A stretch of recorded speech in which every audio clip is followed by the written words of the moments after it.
افكار بره صندوق وصباح الخير. جاي لك بفيديو النهارده لكل الناس اللي عايشه في امريكا. لو ما بتعملش البيزنس ده فهم they are missing out، يعني سايبين على الترابيزه فلوس كتير ممكن تتعمل وما بتتعملش. ميزه الفكره اللي هديها لك النهارده، انت مش هخليك تسيب شغلك، مضمونه شبه يعني almost 90% هتكسب. لو انت بوظتها دي بقى مشكله من عندك انت، ومش هتدفع عليها ولا مليم ضرايب. ودي اجمد حاجه، اللي انت تخش بيزنس في امريكا هنا بعد ما تكسب منه الحكومه ما تجيش تقول لك هات. ميزه الفيديو بتاع النهارده اللي انا هشرحه لك على مرتين. اول مره يعني الفكره ذات نفسها وبتتعمل ازاي، بس تاني مره لو انا مثلا فقدت كل ما املك ومحتاج ابدا من الصفر تاني، انا هعملها ازاي. وهي دي الافكار اللي انت هتتعلمها مني النهارده. البيزنس ده انت ممكن تعمله في اي حته في العالم وممكن تعمله في مصر، بس للاسف في مصر انت هتحتاج فلوس كتير عشان خاطر تبدا حاجه زي كده. اما هنا في امريكا الحكومه بتديك اوبشنز كتيره قوي اللي انت تقدر تبدا حاجه زي كده من غير راس مال كبير ولا بيزنس كبير، والمكسب شبه مضمون. الفكره بكل بساطه اللي احنا هنشتري بيت، هنوضبه، هنرجع نبيعه بكل بساطه. بس الموضوع ده مش سهل لاي حد يقدر يعمله. فالنهارده بقى هفهمك ازاي تعمله بحيث ان انت توفر في كل حاجه، بحيث ان انت تماكسمايز البروفيت اللي انت لازم تكسب اكتر حاجه ممكنه. والموضوع ده بعد ما بتعمله وتخلصه ممكن تعمله تاني وتالت ورابع. ومن احسن الحاجات في الفكره ديت اللي انت مش محتاج تسيب الشغلانه اللي انت بتعملها. دي حاجه ممكن تتعمل جنب شغلك، جنب دخلك مش هيقف، شغلك مش هيقف. فتعالى بقى نبدأ الموضوع ده واحدة واحدة. أنا أعمله إزاي لو أنا مكانك؟ خد مني الأفكار دي وحاول نفذها بالملي. اللي أنا بحكوا لك النهاردة ده أنا أوريدي بعمله، فهديها لك الملخص وأنت حاول على قد ما تقدر تعمل كل ده. لو جيت ومثلا عملت حتتين وفي حتتين معرفتش تعملهم مش مشكلة، بس لو أنت عندك الوقت اعمل كل اللي أنا هقوله لك دلوقتي. عشان تعمل بيزنس زي ده أول حاجة أنت محتاج تشتري العقار. طيب هنشتري انهي عقار؟ انا لو انا مكانك انا هشتري اوحش عقار في انضف منطقه. عشان لما اخد عقار وحش يعني معنى كده عايز يتوضب وعايز يتنضف وعايز يتبيض وعايز شغل كتير، وهو ده اللي انا عايز احط الفاليو بتاعتي فيه. ولما اجي ابيعه هيبقى المنطقه دي منطقه اغنياء، فهيبقى معاهم فلوس اللي هم يدفعوا يقدروا الشغل اللي انا عملته. يبقى اول حاجه نشتري عقار تعبان في منطقه غاليه. احنا لقينا العقار وقررنا وهنشتريه. انا مش هدفع فلوس كاش لان انا المفروض معيش كاش، فاحنا هنروح للبنك ونقول له احنا عايزين نقسط العقار دوت. فاقل حاجه انت ممكن تدفعها كداون بيمنت 5%. يبقى انت محتاج يبقى معاك فلوس 5%. طب افرض انا النهارده معيش ال 5% او مش عايز احط 5%، الفكره كلها ان انت تخش باقل فلوس ممكنه. فساعتها انت لما بتروح تشتري بيت بتعين واحد زي اللي هو ريلتور، اللي هو سمسار، فانت تعين السمسار. فانت الصياعه منك اللي انت ما تعينش سمسار، انت تخش على النت تدور على البيت اللي انت عايزه وتحاول تكلم السمسار اللي هو عارض البيت، مش تجيب سمسار يفتح لك البيت. فدي كده اول حاجه. السمسار اللي هو هيفتح لك البيت ده هو بيقول لك انا مش هاخد منك حاجه، بس هو بياخد 2.5%.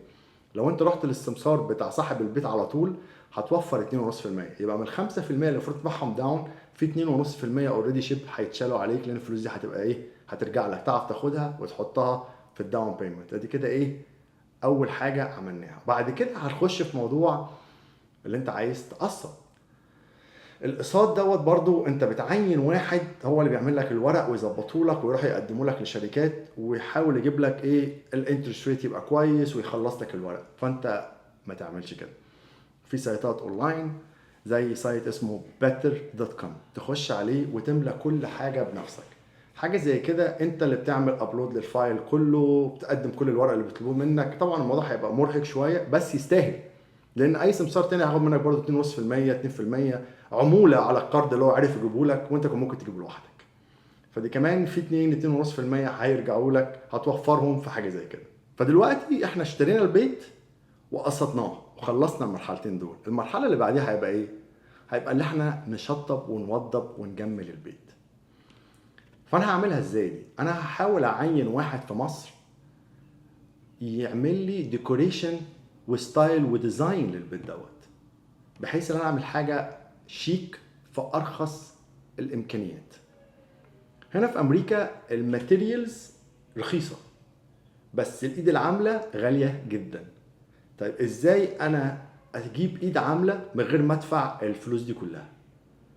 فانا لما هاجي اجيب بيت، على الاقل انا عايز 3 اوض نوم، هاخد اوضه لنفسي وهجيب اوضتين. انا هعمل اعلان اللي انا عايز 2 هاندي مان يجوا يسكنوا عندي ببلاش، في المقابل اللي هو هيساعدني في تشطيب البيت.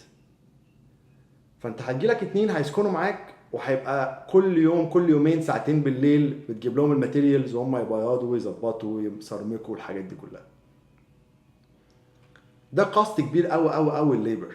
وخد بالك، طب ما هتقول لي ما الهاندي مان ده ما ممكن يروح يشتغل ويجي ويبقى احسن ما يشتغل عندك. هي الفكره كلها ايه يا حبيبي؟ افهم، الهاندي مان ده هو اوريدي شغال في شركه مثلا من الصبح بالليل كل يوم 8 ساعات، فهيجيب منين هو اللي هو بعد ما يخلص شغله ساعتين حد يبقى عايزه كل يوم؟ مش هيلاقيها. تاني حاجه، انت عشان توفر له مثلا لو قلنا الاوضه ب $1000، هو محتاج يشتغل ب $1300 عشان يدفع $300 ضرايب ويتفضل له ال $1000 اللي هيدفعها لك. فلو تفكر فيها، هو بالنسبه له كده مش وحشه، اللي هو ساكن ببلاش وبيساعدك كل يوم بالليل. فانت كده في كوست كبير قوي اتشال من عليك. دلوقتي انت ظبطت البيت وعايز تعرضه، لو جبت واحد عشان يصوره لك ويحط لك على النت هياخد منك برضو 2.5%. فانت لازم برضو تعمل الشغل ده بنفسك، تعين شركه تصور لك البيت وتدخلهم على سيطات اونلاين. في سيطات اسمها flatratemls.com، تخش عليه تدفع $100 يعرضوا لك البيت بتاعك وتقابل الناس وتفرجهم. خد بالك انت كده كده ايه، احنا قلنا احنا عايشين في البيت، فلما هيجي الزبون انت اللي هتفتح له وانت اللي هتقابله، فانت مش هتضرب مشوار مخصوص عشان تفتح البيت، انت كده كده عايش فيه. نقول مبروك انت بعت البيت، let's say كسبت $100,000. هنا في امريكا تكسب $100,000 تروح عامل شيك كده كاتبه للحكومه ب $30,000. طب ازاي نعرف نخلع من الشيك ده؟ في قانون في امريكا هنا بيقول لو انت عشت في البيت ده اكتر من 2 ما تدفعش ولا مليم ضرايب. فالمطلوب منك اللي انت تصلح البيت ده في 2 يعني شوف انت معاك وقت قد ايه، هتبقى 2 عايش ببلاش وبتكسب، وتيجي تبيعه وتاخد المكسب ما تدفعش ولا مليم ضرايب. وخد بالك الماركت دايما طالع لفوق، ففي 2 دول حتى لو ممكن انت ما عملتش حاجه في البيت ده خالص ممكن تبيعه وتكسب برضه. الفكره اللي بقول لك عليها دي انا عملتها في بيت كنت انا اول ما جيت انا اشتريته وعشت فيه، بس انا ما عملتهاش زي ما انا بحكي لك بالظبط كده لان ايامها ما كنتش اعرف كل ده. انا جبت بيت عشت فيه ولما جيت بعته كسبت بتاع حوالي $170,000. 170 دول دفعت كام للحكومه؟ 0. وهي دي الطريقه اللي عشان تكبر وتعمل فلوس لازم تستخدمها، اللي انت تحاول توفر في كل حته وتستخدم كل حاجه في صالحك بحيث ان انت في الاخر تماكسمايز يور بروفيت. اتمنى الفيديوهات دي تعجبكم لان ده اكتر حاجه انا بحب اتكلم عليها واقدر افيدكم فيها.